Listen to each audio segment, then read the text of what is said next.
Hello, my name is Asia Green, and in this video we will be doing NG tube insertion, removal, and internal feedings. So to get started, I will go in, I will speak to my patient, introduce myself, identify the patient by their name and date of birth, check their armband, inform the patient that I have checked my provider's orders and I have ordered to insert an NG tube. The patient has given me permission to do so. So I will perform hand hygiene and I will don clean gloves, perform hand hygiene, and I will don clean gloves. Okay, so then I will go ahead and sit my patient up in high Fowlers. My patient is in high Fowlers. I will then drape my patient with a towel or disposable pad. I will have water or ice chips for the patient to swallow, to help with inserting the tube if they could swallow, which I do have here. I am going to check occlusion of the nostrils, so I will have the patient breathe in and out of each nostril while I hold each nostril, checking for occlusion. We do not have any occlusions here. So now what I'm going to do is I'm going to measure.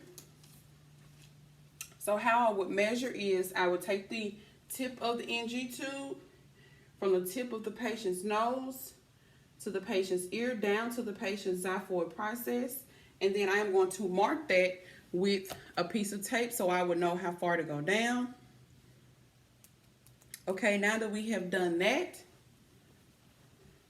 I would lubricate 3 to 4 inches with water-soluble lubricant while inserting the NG tube. If the patient were to, I'm going to lubricate now.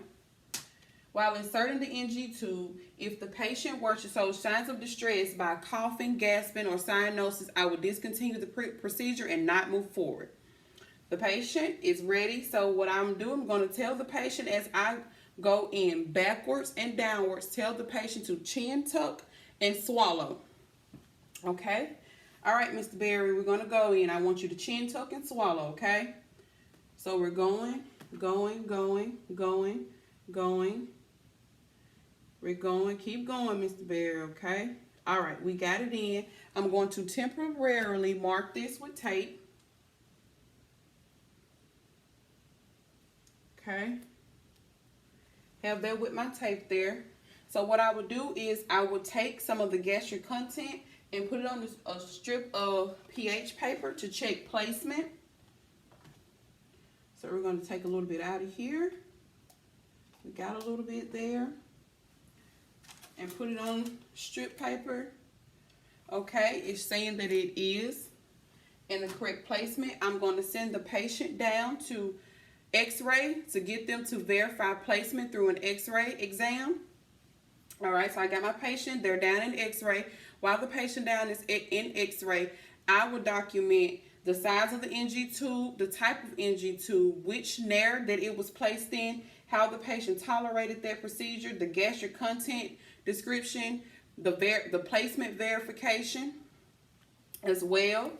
All right, so while the patient was down in CT, I checked my orders again, and I noticed that I received an order for internal feedings for a continuous feeding of 50 meals.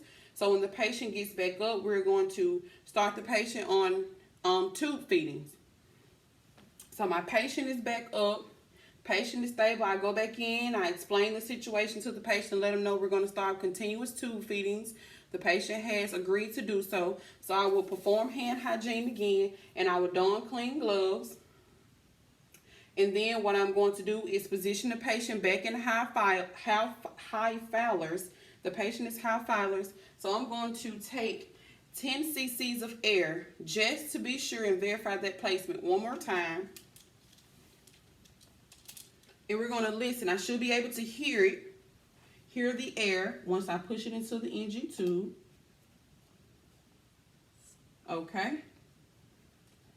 I did hear air, so it is in place. I'm going to check residual now since we are going to start tube feedings. So if it is less than 250, I will just push it back and flush it with 30 mils of water. It is less than 250, so I'm pushing it back. And then I am going to flush it with 30 mils of water. This is my water here. I have my water. Okay. If I were to draw back residual and it was greater than 500, I would not do the tube feeding. If I went in twice to check within 1 hour and it was also greater than 250, I would not do the tube plate. I would not do the tube feeding. You would check residuals every 4 to 6 hours. So we're going to do a continuous feeding. With continuous feeding, you just put it on what in some facilities called a kangaroo pump.